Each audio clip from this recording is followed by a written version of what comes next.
Hi there, welcome back to another edition of Nothing Exceptional. This review is of the 2009 movie Solomon Kane, starring James Purefoy, Max von Sydow, and the guy from Pirates of the Caribbean and the detectorist. I can't remember his name. The skinny guy. This is a hard one to match to the comic books. Marvel Comics had a run which kind of followed the Pulp magazine storyline, where Solomon Kane came across a young girl who had been murdered in the woods, and he swore vengeance on her. The Pulp magazine came out in 1928. Marvel picked it up, I believe, in the 80s, and then Dark Horse picked it up later on. In the Dark Horse comics, Solomon Kane stumbled across a body of a young boy who was being hung in the woods. He went after the man responsible for him, and then was led all over the place on adventures. So it was, in the Pulp, it was a young girl who had been murdered. In Marvel Comics, it was a young girl. In Dark Horse, it was a young boy who was hung. In the movie, however, it had Solomon Kane as this wicked pirate who was the son of a landowner, a lord or baron, I don't remember.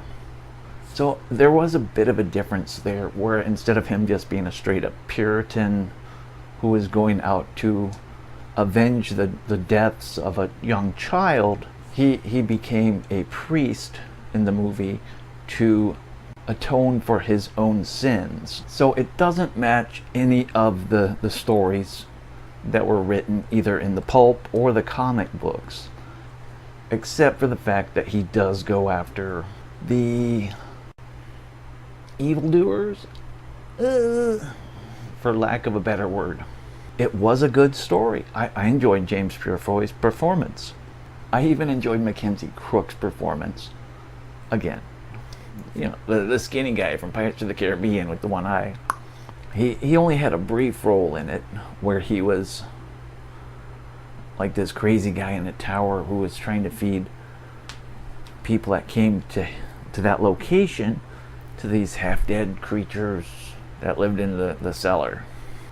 The special effects were strong in this movie. I enjoyed it. However, because it differed so greatly from the pulp story, from the comic book stories, both comic book stories, just to adapt it to the big screen. I mean, sure, you want it to bring people in a little bit. You want that added action and adventure or whatever.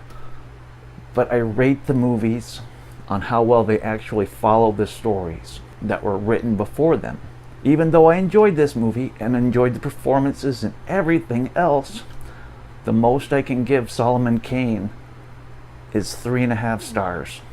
Until next time, don't be a dick.